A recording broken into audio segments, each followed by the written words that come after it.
Afghanistan membawa hidayah bagi tentara Amerika Serikat berpangkat sersan ini.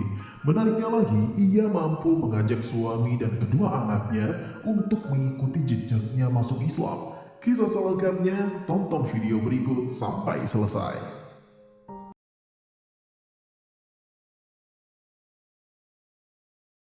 Membahas hubungan antara Amerika Serikat dan Afghanistan tidak dapat terlepas dari peristiwa 9/11, sehingga Islam dan pemeluknya sering disalahpahami hingga muncul Islamofobia di dunia barat. Namun, sikap tersebut tidak mempengaruhi seorang prajurit wanita dari Amerika Serikat bernama Lourdes Loyola kepada Islam dan Muslim. Loyola bergabung dengan militer pada tahun 2009. Sejak bergabung hingga saat ini, Loyola yang berpangkat sersan ditugaskan militer Amerika Serikat untuk menjadi tentara perdamaian ke Afghanistan sebanyak 2 kali. Dan pada 2015, dia memiliki teman muslim di militer yang tidak memakan babi.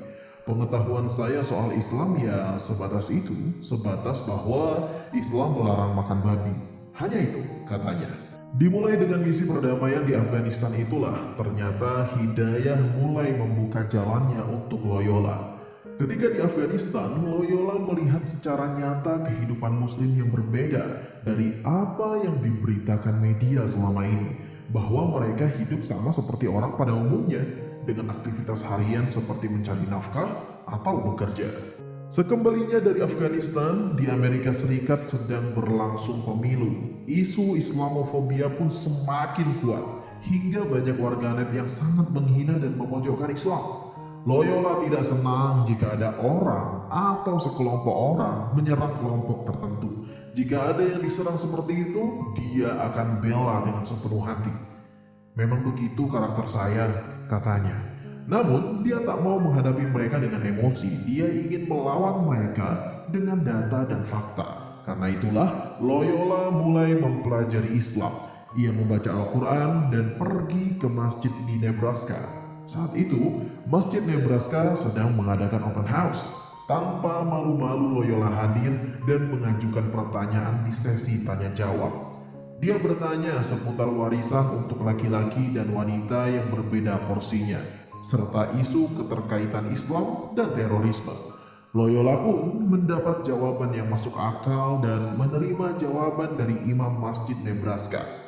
Tak hanya sekali dia mengajukan pertanyaan, hingga akhir sesi pun Loyola kembali bertanya tentang alasan Islam mengharamkan makan daging babi. Untuk masalah itu, Loyola mendapat jawaban singkat. Karena memang begitu, itulah yang diperintahkan Allah Subhanahu wa Ta'ala, jawab imam masjid. Mendengar jawaban sang imam, ingatan Loyola langsung pada agamanya sendiri, yaitu Katolik.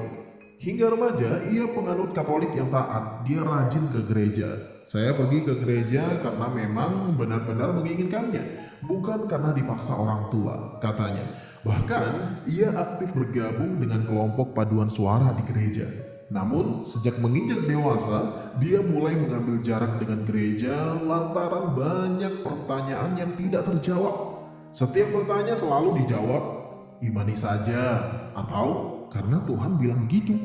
Ketika imam masjid bilang karena memang begitu, itu membawa saya kembali kepada ajaran Katolik, katanya. Sekalipun begitu, Loyola merasa puas dengan jawaban imam. Setelah diskusi selesai, ternyata ada seorang muslimah yang menghampirinya. Kemudian ia menjelaskan secara perinci alasan larangan memakan daging babi, dan jawaban dari teman muslimahnya tersebut membuatnya tercengang bahwa alasan larangan itu tidak sekadar perintah, tetapi juga memiliki alasan ilmiah dan masuk akal. Namun, setelah 4 hingga 5 kali mempelajari Islam, Loyola melihat Islam adalah agama yang menyempurnakan agama yang sebelumnya dia anut. Bahwa seluruh ajaran Islam masuk akal dan dapat diterima. Tepat pada 10 Desember 2015, Loyola menerima dengan yakin Islam sebagai agamanya. Tangis haru dia rasakan, yang bahkan sebagai tentara, dia tidak pernah melakukannya di depan umum. Loyola merasa damai dan tenang seperti kembali ke rumah. Dia mengakui bahwa keislamannya bukanlah berpindah, tetapi sebuah perjalanan untuk pulang ke rumah. Usai bersyahadat, apakah Loyola kemudian memberitahu suami dan anak-anaknya? Usai bersyahadat, apakah Loyola kemudian memberitahu suami dan anak-anaknya? Di luar dugaan, tanpa adu argumen, sang suami mendukung penuh keputusan dirinya. Dia pun sangat bahagia, meski setelah itu dia harus menjalani pernikahan berbeda agama. Tak ada dalam pikirannya bahwa kelak suaminya akan mengikuti jejaknya masuk Islam. Setelah sang suami menerima, Loyola mulai mendalami Islam dan berbagai kewajiban sebagai muslim, salah satunya berhijab. Awalnya dia merasa ragu untuk berjilbab, tetapi suaminya yang kembali mendukung dan memotivasi apapun pilihan hatinya. Pada Juni 2018, Loyola kemudian memutuskan berkomitmen mengenakan hijab secara penuh. Sebelumnya, Loyola mengakui untuk benar-benar menjalankan syariat Islam yang satu ini. Dia belajar perlahan, dengan lebih sering memakai celana panjang, baju lengan panjang, kemudian meningkat dengan baju turtleneck yang menutupi leher. Tidak sampai di situ, Loyola juga seorang ibu dari 3 orang anak, mendapat anugerah yang tidak disangka, bahwa 4 bulan setelah bersyahadat, sang anak yang saat itu berusia 9 tahun mengikuti jejaknya tanpa paksaan. Anak laki-laki pertamanya bersyahadat dan diantar oleh Loyola dan sang suami. Sempat ada pertanyaan bahwa seorang wanita dilarang menikah dengan non-muslim, sehingga ketika seorang istri menjadi muslim dan suaminya tidak mengikuti, maka mereka akan berpisah. Namun, yang terjadi dengan rumah tangga Loyola berbeda. Berlandaskan pandangan ulama, Loyola memiliki pandangan tersendiri mengenai hal ini. Bagaimana saya bisa mengatakan berpisah jika suami saya sangat mendukung keislaman saya dan anak-anak saya? Karena kemudian anak kedua saya mengikuti jejak kakaknya memeluk Islam, ujar dia. Suaminya bahkan tidak segan untuk mengantar kedua anaknya sholat di masjid khusus tempat laki-laki dan menunggu mereka selesai sholat.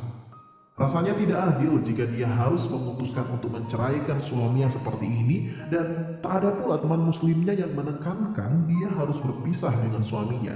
Bahwa ketika muslimah lajang harus memilih pria yang seiman, ya itu hal yang berbeda.